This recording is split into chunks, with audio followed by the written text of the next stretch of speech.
നമ്മൾ ഈ കേക്കൊക്കെ ഉണ്ടാക്കിയിട്ട് ബാക്കി വരുന്ന ക്രീമില്ലേ, ആ ക്രീം വെച്ച് നമുക്കൊരു ഐസ്ക്രീം സെറ്റാക്കി എടുത്താലോ? അപ്പോൾ ഇത് ഞാൻ ഇന്നലെ എനിക്കൊരു ഓർഡർ ഉണ്ടായിരുന്നു. ആ ഓർഡർ ചെയ്ത് കഴിഞ്ഞിട്ട് ബാക്കി വന്നിട്ടുണ്ടായിരുന്ന ക്രീമാണ്. ഇത്തരം ക്രീമിലേക്ക് ഞാനൊരു 1/4 കപ്പ് അളവിൽ പാലാണ് എടുത്തിട്ടുള്ളത്. അപ്പോൾ ആ ക്രീമിലേക്ക് കുറേശ്ശെ ആയിട്ട് പാൽ ആഡ് ചെയ്തിട്ട് വിസ്കോ സ്പൂണോ എന്തെങ്കിലും കൊണ്ട് നല്ലോണം ഒന്ന് മിക്സ് ചെയ്തെടുക്കണം. പിന്നെ ഞാനിതിലേക്ക് ഒരു 3 ഡ്രോപ്പ് സ്ട്രോബെറി എസൻസും കൂടി ആഡ് ചെയ്ത് കൊടുക്കുന്നുണ്ട്. ഒന്നാമതേ കളർ ആഡ് ചെയ്ത ക്രീം ആയതുകൊണ്ട് തന്നെ ചെറിയ കയ്പ്പും കാര്യങ്ങളും വരാൻ ചാൻസ് ഉണ്ട്. അപ്പോൾ ഈ ഫ്ലേവറും കൂടെ ആഡ് ചെയ്യുമ്പോൾ അതൊന്ന് ബാലൻസ്ഡ് ആയി കിട്ടും.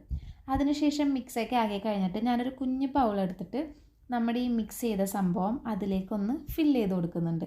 എന്നിട്ട് നമ്മളിത് ഫ്രീസറിലാണ് സെറ്റ് ആവാൻ വേണ്ടി വെക്കേണ്ടത്. അപ്പോൾ ഞാൻ ഏകദേശം ഒരു നൈറ്റ് ഫുള്ളും ഇത് ഫ്രീസറിൽ വെച്ചിട്ടുണ്ടായിരുന്നു. അപ്പോൾ ഒരു നൈറ്റ് ഫുള്ളും ഫ്രീസറിൽ ഇരുന്ന ശേഷം നമുക്ക് ഐസ്ക്രീം ഒന്ന് പുറത്തെടുത്തിട്ട് എന്തായെന്ന് നോക്കാം. അപ്പോൾ നമ്മൾ ഐസ്ക്രീം തുറന്ന് നോക്കിയപ്പോൾ അതാ നല്ല സെറ്റായി കിട്ടിയിട്ടുണ്ട്. ഞാനൊരു സ്പൂൺ കൊണ്ട് സ്കൂപ്പ് ചെയ്ത് കാണിച്ചു തരാം കേട്ടോ. അപ്പോൾ അതാ സ്കൂപ്പ് ചെയ്യുമ്പോൾ നമ്മൾ പുറത്തുനിന്ന് വാങ്ങുന്ന ഐസ്ക്രീമൊക്കെ സ്കൂപ്പ് ചെയ്യണ പോലെ തന്നെ വന്നിട്ടുണ്ട്. അപ്പോൾ ബാക്കി ക്രീമൊക്കെ വരുവാണെങ്കിൽ ഇങ്ങനെ ട്രൈ ചെയ്യാം. നമ്മുടെ ക്രീം നമുക്ക് വെറുതെ വേസ്റ്റ് ആക്കണ്ട. പിന്നെ ഞാനൊരു ഭംഗിക്ക് വേണ്ടി കുറച്ച് ടൂട്ടി ഫ്രൂട്ടിയൊക്കെ പൊക്കത്ത് ഒന്ന് വെതറി കൊടുത്തിട്ടുണ്ട്.